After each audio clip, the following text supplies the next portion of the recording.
آج ایک سوال آپ لوگوں سے کرنا چاہتا ہوں، اور سوال یہ ہے کہ رات کے اندھیرے میں کیا کبھی بھی دنیا کے کسی دیش میں آپ نے ایسا دیکھا ہے کہ پوری پولیس کی موجودگی ہو، سنگینیں ہاتھ میں لیے ہوئے ہوں، اور کسی مسجد یا مندر کو توڑنے کے لیے بلڈوزر بھی پہنچ جائے، لوگوں کو کانو کان خبر نہیں ہو، کسی کو معلوم ہی نہیں ہو کہ جو کچھ کل لوگوں نے جہاں پر نمازیں پڑھیں یا مندروں میں جہاں پوجا کی، صبح میں وہ نہیں ہوگا، سورج نکل نہیں پائے گا کہ وہاں پر ڈیمولیشن ہو جائے گا، کہ وہاں پر انکروچمنٹ کے نام پر سب کچھ تہس نہس ہو جائے گا۔ لوگ سوچنے اور سمجھنے پر مجبور ہیں کہ آخر یہ سب کچھ کیوں ہو رہا ہے، اور کب سے ایسا ہونے لگا کہ جو سرکاری کام کاج کا وقت ہے وہ صبح کے 8-9 بجے کا نہیں رہا، بلکہ رات کے 2 بجے کے بعد، 3 اور 4 بجے کے بعد سے شروع ہو گیا۔ یہ کب سے ہونے لگا؟ اور اگر ایسا ہے کہ یعنی قانون کے دائرے میں سب کچھ کیا جا رہا ہے، تو پھر اتنی رات کو چوروں کی طرح سے اندھیرے کے اندر ایسا کیوں؟ جب عوام سو رہی ہو، جب لوگ گہری نیند میں ہوں، جب کسی کو پتہ ہی نہیں ہو کہ کیا کچھ ہم صبح اٹھ کر کے دیکھنے اور سننے والے ہیں۔ میں آپ لوگوں سے بات کرنا چاہتا ہوں دلی کے مہرولی کے علاقے کا جو بھی کچھ واقعہ پیش آیا، وہ آپ سب سے چھپا نہیں ہے، سب کو معلوم ہے کس طریقے سے راتوں رات آخوندی مسجد ہو یا پھر درگاہیں ہوں یا مزارات ہوں، سب کو توڑا گیا۔ اسی طریقے سے راتوں رات شانتی ون کے پاس، راج گھاٹ کے پاس میں جو مندر بنے ہوئے تھے ان مندروں کو توڑا گیا، بلڈوز کیا گیا۔ ایسے ہی جمنا کے کنارے پر بنے ہوئے مندروں کو توڑ دیا گیا۔ کئی جگہوں پر مسجدیں، مزارات، خانگاہیں، درگاہیں توڑی جا رہی ہیں۔ سب کیوں؟ اس کی وجہ کیا ہے؟ دراصل وجہ یہ بتائی جا رہی ہے کہ یہ سب ناجائز تجاوزات ہیں، یعنی اللیگل انکروچمنٹ ہے، اتیکرمن ہے۔ اب اگر اتیکرمن ہے تو یہ اس وقت میں کیوں بلڈوزر نہیں چلائے گئے؟ اس وقت میں کیوں کوئی کارروائی نہیں ہوئی جب یہ مندر بن رہے تھے، یہ مسجدیں بن رہی تھیں، یہ درگاہیں بن رہی تھیں؟ صدیوں سالوں گزر چکے، لیکن آج جب سرکار جاگ رہی ہے ڈیولپمنٹ کے نام پر، نرمان کاریے کے نام پر، تو لوگ حیران ہیں، سمجھ نہیں پا رہے۔ گیان واپی مسجد کا بھی آپ لوگوں کو معلوم ہے، جس طرح الہ آباد ہائی کورٹ کے ایک ریٹائرنگ جج نے جاتے جاتے یہ فیصلہ دے دیا کہ وہاں مسجد کے تہخانے میں پوجا پدھتی شروع کی جائے، جو کی بھی گئی۔ 7 دن کا حالانکہ وقت دیا گیا تھا، لیکن اس وقت کو نہیں مانا گیا اور راتوں رات سب کچھ شروع کر دیا گیا۔ ڈاکٹر مفتی مکرم نے گیان واپی مسجد کے تہخانے میں ہوئی پوجا اور ساتھ ہی مہرولی میں مسجد آخوندی، مزارات، درگاہیں، یہ تمام توڑے جانے پر سخت الفاظوں میں، کڑے شبدوں میں نندا کی ہے۔ انہوں نے اپنا ایک بیان جاری کیا ہے۔ میں چاہتا ہوں کہ اس پورے بیان کو آپ لوگ سنیں اور کیا کچھ وہ کہہ رہے ہیں آج کے اس موجودہ وقت کے حوالے سے بلڈوزر کی کارروائی کو لے کر ضرور سنیے۔ اپنوں کی یادیں خوشبو کی طرح ہوتی ہیں، چاہے کتنے بھی کھڑکی دروازے بند کر لو، ہوا کے جھونکے کے ساتھ اندر آ ہی جاتی ہیں۔ اب ہوا چلے نہ چلے، ہمارے عطر کے ساتھ بنائی یادیں ہمیشہ آپ کے ساتھ رہیں گی۔ زمزم پرفیومز، حضرت نظام الدین سے نکلی خوشبو جو پچھلے 30 سال سے آپ کی یادوں کا حصہ ہے۔ آپ نے سنا ہوگا مہرولی میں ڈی ڈی اے نے کل پرسوں میں بہت زبردست تباہی مچا دی، ڈیمولیشن کر دی۔ پرانی عیدگاہ، پرانی مسجد، صدیوں پرانی مسجد۔ آپ کو معلوم ہے نا، مہرولی کا علاقہ پہلے راجدھانی تھا، بادشاہ وہیں بیٹھتے تھے۔ یہ لال قلعہ تو شاہجہاں بادشاہ نے بنایا ہے۔ پہلے راجدھانی مہرولی تھی، بادشاہ وہیں بیٹھتے تھے، وزیر وہیں بیٹھتے تھے۔ مہرولی عاشق اللہ درگاہ کے پاس 60-70 بڑے بڑے بزرگوں کے مزار تھے، مسجد تھی، عیدگاہ تھی، مدرسہ تھا۔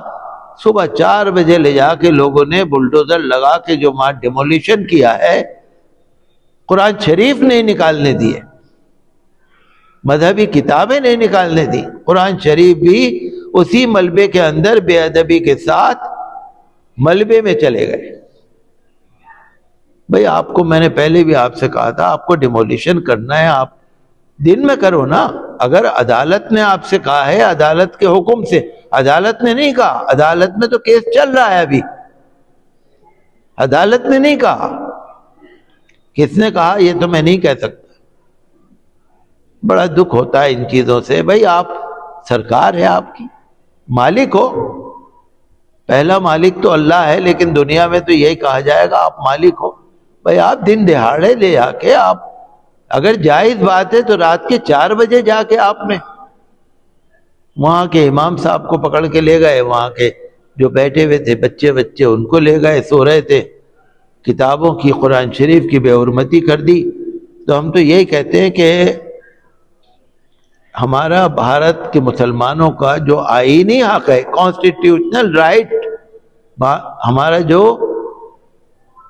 ہمارے جو حقوق ہیں، ٹھیک ہے، قانون کے بارے میں ہم نہیں بولتے، عدالت کے معاملے میں ہم نہیں بولتے، ہم قانون کو اپنے ہاتھ میں نہیں لیتے، ہمیں کوئی سیاست بھی نہیں کرنی، ہمیں کوئی حکومت کے کام میں مداخلت نہیں کرنی، لیکن کام تو ڈھنگ سے ہونا جو کچھ ہو.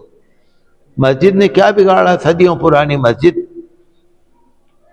تو ہم تو یہی کہتے ہیں اس طرح کا ڈیمولیشن بند ہونا چاہیے، آگے بھی نہ ہو. جہاں مسجد ہے وہاں مسجد ہونی چاہیے، جہاں عیدگاہ ہے وہاں عیدگاہ ہونی چاہیے، آگے ایسا کچھ نہیں ہونا چاہیے. مجھ سے بہت سارے مسلمان ملے، کسی نے فون کیا، کسی نے کہا. دکھ ہے، ہمیں بھی دکھ ہے، آپ کو بھی دکھ ہے. ایسا بالکل نہیں ہونا چاہیے. گیان واپی کے بارے میں آپ سن ہی رہے ہیں. گیان واپی مسجد، میں تو گیا تھا بنارس، کئی دفعہ گیا، 12-13 سال پہلے بھی گیا تھا گیان واپی مسجد بھی گیا تھا.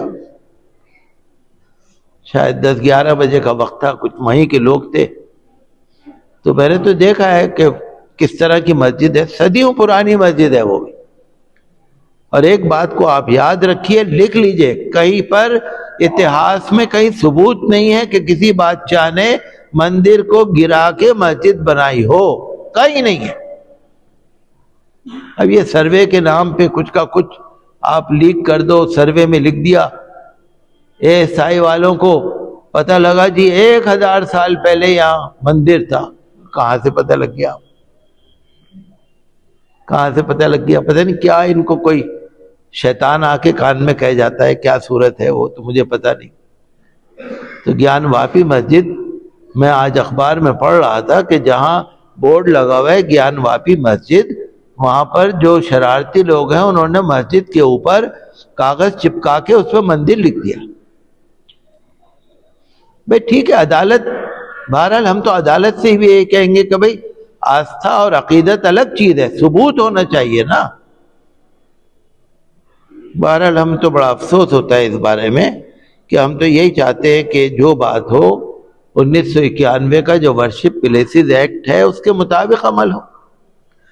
مسجد بھی رہے، گردوارہ بھی رہے، مندر بھی رہے. بھئی آپ مندر بہت بڑا بنا لو، سب سے بڑا بنا لو، ہمیں کوئی شکایت نہیں. کسی بھی مسلمان کی مندر سے لڑائی نہیں ہے، مندر والوں سے لڑائی نہیں ہے، کسی بھی دوسرے مذہب والوں سے لڑائی نہیں ہے. ہمارے مذہب میں یہ ہے ہی نہیں. ڈاکٹر بشمبر ناتھ پانڈے کی جو کتاب ہے نا، اس کو آپ پڑھ کے دیکھیے، انہوں نے تو اورنگزیب کے بارے میں لکھا ہے. اورنگزیب نے کئی بڑے بڑے مندروں کو جاگیریں دی، باقاعدہ فنڈز دیے، پیسہ دیا کہ مندروں میں دیوتاؤں کے بھوگ کے لیے پیسہ، تاریخ میں لکھا ہے. تو ہم تو یہی چاہتے ہیں گیان واپی کے بارے میں جو لوگ شرارتیں پھیلا رہے ہیں، تو اس سے نہ حالات خراب ہونے کا ڈر. ہم ایک سیکولر ملک میں، جمہوری ملک میں ہیں.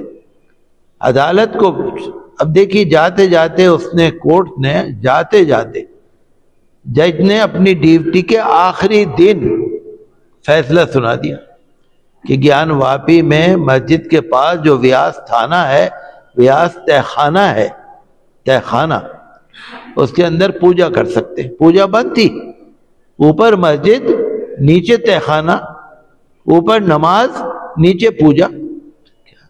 اب دیکھ رہے ہیں وہ جج صاحب جا رہے تھے چھٹی ان کی، ریٹائر ہو رہے تھے، جاتے جاتے انہوں نے آخری دن یہ فیصلہ سنا دیا. جلدی میں انہوں نے شاید نہ قانون پڑھا، نہ آئین پڑھا، نہ سنویدھان پڑھا، نہ کچھ اور پڑھا، جاتے جاتے الٹا سیدھا فیصلہ دے کے چلے گئے۔ ہم تو اپنی سرکار کا احترام کرتے ہیں، ہم تو سرکار سے اپیل کرتے ہیں کہ مہربانی کر کے مسلمانوں کے مذہبی جذبات کا بھی احترام کیا جائے، اور ہر مسجد، ہر مندر، ہر گردوارے، ہر عبادت گاہ کی حفاظت ہونی چاہیے۔ تو سنا آپ نے، صاف الفاظوں میں شاہی امام ڈاکٹر مفتی مکرم کہہ رہے ہیں کہ میں خود سمجھ نہیں پا رہا کہ آخر یہ رات کے اندھیرے میں اس طریقے کی جو کارروائیاں انجام دی جا رہی ہیں، اس کے پیچھے کی وجہ کیا ہے اور کیوں یہ سب کچھ ہو رہا ہے۔ انہوں نے کھلے طور پر اس کی کڑے شبدوں میں پرزور مذمت کی ہے کہ یہ سب جو چل رہا ہے ٹھیک نہیں ہے۔ آپ لوگ ہمارے ساتھ اس خبر پر جڑے، آپ سب کا بہت شکریہ۔ ہندوستان لائیو فرحان یحییٰ یوٹیوب پر سبسکرائب کر سکتے ہیں اور کلک کر سکتے ہیں بیل آئیکن ہماری خبر کی پہلی نوٹیفیکیشن کے لیے۔ فیس بک پر ہمارا پیج ہندوستان لائیو فرحان یحییٰ فالو اور لائک کر سکتے ہیں۔ Thank you for now.